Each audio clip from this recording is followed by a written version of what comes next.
Donc, on est maintenant à la deuxième section de la formation, soit le profil. Donc, l'erreur que je vois souvent, c'est qu'il y a des gens qui ne donnent pas assez d'amour à leur profil.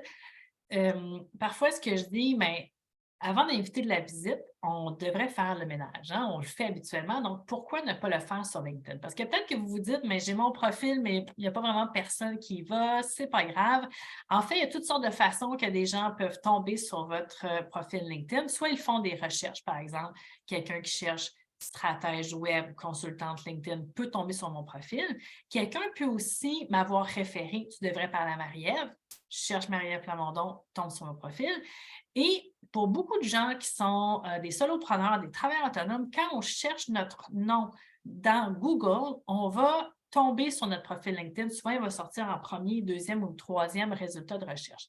Donc, des gens vont sur votre profil, que vous le voulez ou non. Et aussi, si vous interagissez sur LinkedIn, si vous envoyez des demandes de relations, si vous faites des commentaires, c'est sûr que les gens vont aussi sur votre profil. Donc, les gens arrivent sur votre profil et là, qu'est-ce qu'ils voient? Mais ils voient ce que vous avez laissé qui n'est peut-être pas à jour. Donc, juste avant d'aller plus profondément dans le profil, je vous montre ici la pyramide qui est pour moi les 4 piliers d'une présence, une présence sur LinkedIn solide. Et le profil, c'est vraiment à la base de cette pyramide-là, parce que c'est notre camp de base. Donc, dès qu'on se met à interagir sur LinkedIn, c'est sûr que les gens vont venir sur notre profil et c'est important d'en prendre soin. Ensuite, on pensera à développer notre réseau, à aller générer des échanges et finalement à produire du contenu. Donc, qu'est-ce que je dis sur le profil LinkedIn? Ne brisez pas la magie. Donc, surtout si quelqu'un vous a donné en référence, la personne vient sur votre profil, mais on dit on n'a jamais une seconde chance de faire une première bonne impression. Donc, on veut éviter de décevoir ou de donner l'impression à la personne qu'on n'est pas la personne qu'il lui faut pour répondre à ses besoins. Donc, on veut lui démontrer qu'on est un bon fit, comme on dit.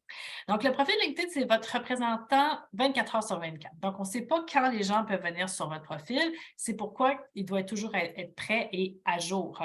On va marquer, rédiger sur le profil des descriptions, des informations qui vont dire qui on est, pour qui on travaille, pourquoi aussi, c'est quoi notre mission et comment aussi on travaille avec les gens. Et c'est vraiment aussi le pont vers la prochaine étape. Donc, le profil LinkedIn, c'est comme un mini site web, c'est une page de vente. Donc, on va aussi inclure des appels à l'action. Donc, qu'est-ce qu'on veut que la personne fasse? Si elle vient sur notre profil et elle se dit oui, je veux travailler avec cette personne-là, mais ça va être quoi la prochaine étape? Donc, je vous donne ici des exemples de bannières de profil.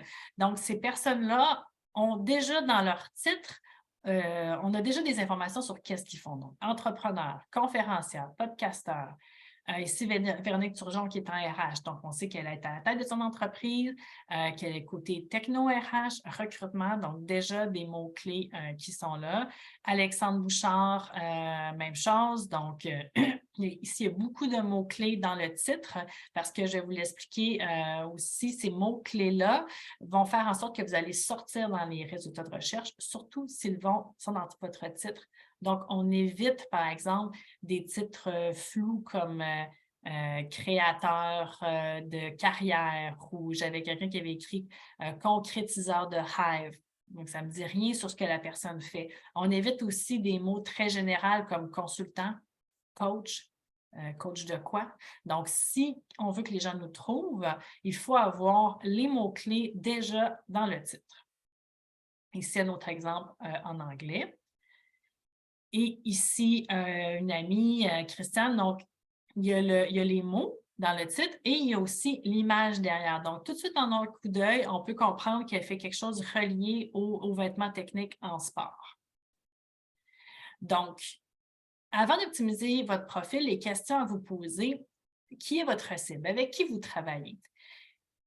C'est quoi la valeur que vous apportez? Les problèmes que vous pouvez régler pour cette personne-là? Votre pertinence, pourquoi c'est important pour votre cible de se préoccuper de ce que vous offrez et votre différenciation. Donc, pourquoi faire appel à vous plutôt qu'à quelqu'un d'autre?